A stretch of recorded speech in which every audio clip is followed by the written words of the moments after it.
अस्सलामुअलैकुम व्यूअर्स, ये हम वो अज़ा जिनको आज की वीडियो के अंदर जानकर हम शर्मगाह तंग करने का देसी नुस्खा जानेंगे। अस्सलामुअलैकुम, वेलकम टू माय हिकमत लाइब्रेरी। व्यूअर्स, आज की वीडियो मखसूस ख़वातीन के लिए है। अगर आप मर्द हैं तो आप इस वीडियो को छोड़ के जा सकते हैं। आज की वीडियो के अंदर मैं आपको बताने वाला हूँ शर्मगाह को टाइट करने का तरीका, शर्मगाह को तंग करने का तरीका। जब ख़वातीन के जब बच्चों की पैदाइश होती है, नॉर्मल डिलीवरी होती है, तो उसके बाद ख़वातीन की जो शर्मगाह होती है वो खुल जाती है, लूज़ हो जाती है, जिसकी वजह से वो जो एक मुबाशरत से लज्जत आती है उसको नहीं पा सकती, और इसके साथ साथ वो अपना जो हम सफ़र होता है, अपना जो हस्बैंड होता है, उसको भी अच्छे से लज्जत नहीं दे पाती। तो इसके लिए वो शर्मगाह को तंग करने के लिए बहुत सारी अद्वियात का इस्तेमाल करती हैं, लेकिन कुछ ख़ास फ़ायदा नहीं होता। अगर फ़ायदा होता भी है तो आर्जी होता है, कुछ देर के लिए होता है, उसके बाद फिर वैसे की वैसे जो है वो शर्मगाह लूज़ हो जाती है। तो आज की वीडियो के अंदर मैं आपको बताऊंगा शर्मगाह को तंग करने का ज़बरदस्त टोटका, ज़बरदस्त नुस्खा, जिसको इस्तेमाल करके ख़वातीन जो है वो मुस्तकिल तौर पे अपनी जो शर्मगाह है उसको तंग कर सकती हैं, टाइट कर सकती हैं। और इसके साथ साथ जो शर्मगाह के लिए जो ये नुस्खा है, इसका किसी भी किस्म का कोई साइड इफ़ेक्ट नहीं है, कोई भी नुकसान नहीं है। बिला जो है वो झिझक, बगैर किसी खौफ के इस नुस्खा को इस्तेमाल किया जा सकता है।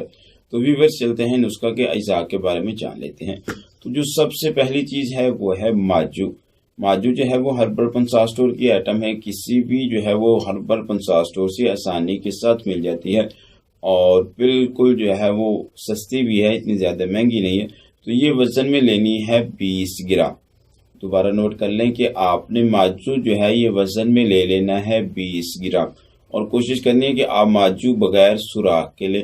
अक्सर जो पंसार स्टोर पे माजू मिलता है, या माजू भी इसे कहा जाता है, वो सुराख वाला होता है, तो आपने बगैर सुराख के लेना है, वरना आपको रिजल्ट नहीं मिलेगा। तो माजू जो है ये आपने ले लेना है 20 ग्राम। उसके बाद जो दूसरी चीज़ है वो है माई भी हर्बल पंसार स्टोर की आइटम है। ये भी आपको जो है वो आसानी से पंसार स्टोर से मिल जाएगी। वजन में आपने ले लेनी है 20 ग्राम। तीसरी जो चीज़ हमारे पास मौजूद है वो है कत्था डली।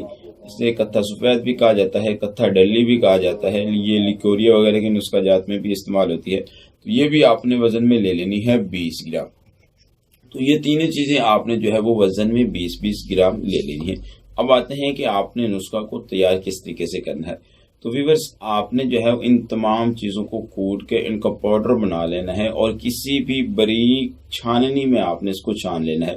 बिल्कुल बारीक सफूफ होना चाहिए। इसमें किसी भी किस्म का जो है वो पाउडर में कोई दाना वगैरह या कोई भी ऐसी चीज़ नहीं होनी चाहिए जो तकलीफ दे हो। तो इसको आपने बिल्कुल जो है वो बारीक कूट के इसका पाउडर कर लें, सफूफ कर लें, और किसी भी जो है वो शीशा प्लास्टिक की डबिया के अंदर डाल के महफूज कर लें। आपका ये ज़बरदस्त किस्म का नुस्खा, जो आप हज़ारों रुपए लगा के शर्मगाह को तंग करने के लिए मेडिसिन औरतें खरीदती हैं, ख़वातीन खरीदती हैं, लेकिन कोई फ़ायदा नहीं होता, उसके लिए ये मामूली सा नुस्खा जो है वो उनसे कई दर्जे बढ़ के काम करेगा। तो ये तमाम चीज़ें आपने जो है वो कूट के पाउडर बना के आपने शीशा प्लास्टिक की डबिया के अंदर डाल के रख लेनी है।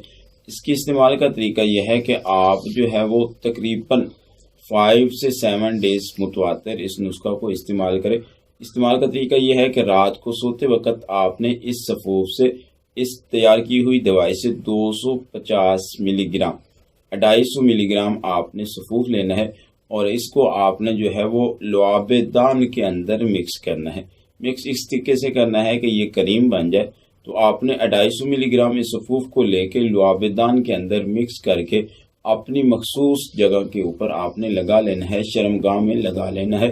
शर्मगाह में ये लगाने के 1 या 2 घंटे बाद आप इसको सादा पानी के साथ वॉश कर दें।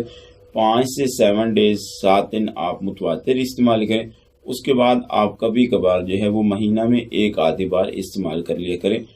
ख़वातीन को इसका 100% रिजल्ट मिलेगा। शर्मगाह को तंग करने का ज़बरदस्त नुस्खा है, और सबसे जो है वो बढ़कर मज़े की बात यह है कि बिल्कुल आसानी के साथ तैयार हो जाता है, और कोई इतना ज़्यादा कीमती भी नहीं है। आपका सिर्फ चंद 100 रुपये में ये नुस्खा तैयार होगा, और आप इसको जो है वो कई बार इस्तेमाल कर सकते हैं। सालों साल ये पड़ा भी रहे तो ख़राब नहीं होता।